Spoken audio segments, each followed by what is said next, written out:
مطالعہ یہ تنظیم اور منصوبہ بندی کے ساتھ ہونا چاہیے۔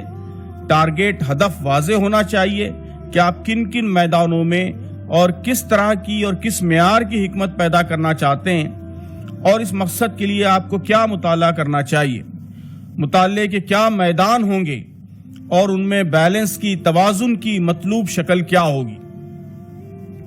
میں اپنے دوستوں کو ہمیشہ 7 طرح کی چیزوں میں ضروری توازن کا مشورہ دیتا ہوں، 7 قسم کی کتابیں۔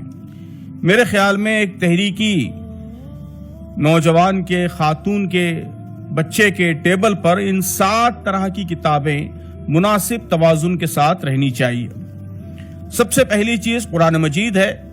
اس کو راست عربی زبان میں بھی پڑھنا چاہیے اور ترجموں اور تفاسیر کی مدد سے بھی سمجھنے کی کوشش کرنی چاہیے۔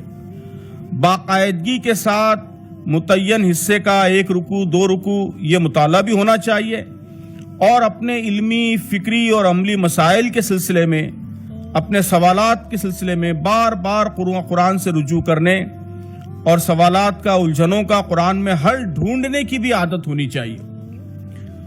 دوسری اہم کیٹیگری اپنے پیشے اور شعبے علم سے متعلق کتابیں، اور اس شعبے کے اسلامی نقطہ نظر کی وضاحت کرنے والی کتابیں۔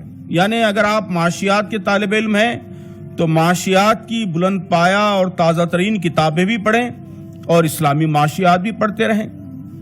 اگر آپ کا تعلق میڈیکل سائنس سے ہے تو میڈیکل سائنس کی معیاری تحقیقات پر بھی آپ کی نظر ہو، اور ان اسلام پسند مصنفین کو بھی پڑھتے رہیں جو جدید میڈیکل سائنس کا اسلامی نقطہ نظر سے جائزہ لے رہے ہیں۔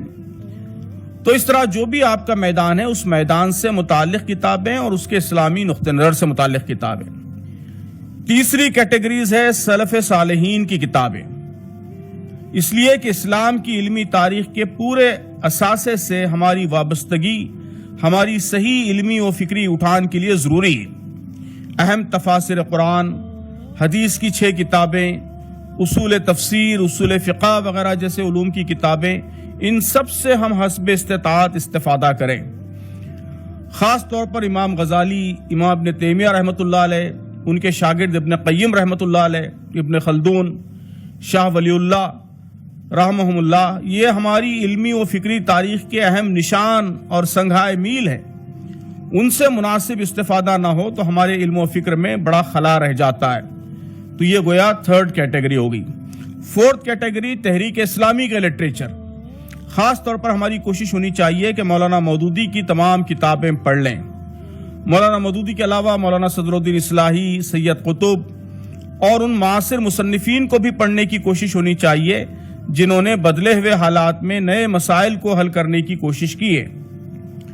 5ویں کیٹیگری دیگر جدید اسلامی لٹریچر، یعنی تحریک کے معروف دائرے کے باہر ماضی میں جو کچھ اچھا کام ہوا ہے اور آج بھی جو کام ہو رہا ہے، مختلف مکاتب کے علماء جو لکھ رہے ہیں، وہ بھی اسلامی فکر کا اہم حصہ ہے۔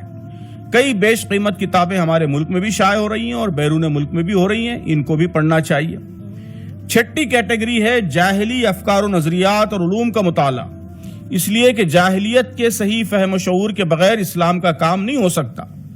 جاہلی افکار و نظریات، فلسفے، رجحانات، جدید دنیا کے مسائل، اس کے اسٹرکچرز، اس کی پیچیدگیاں، ان سب کو سمجھنے کے لیے جو معیاری کتابیں ہیں وہ پڑھنا چاہیے۔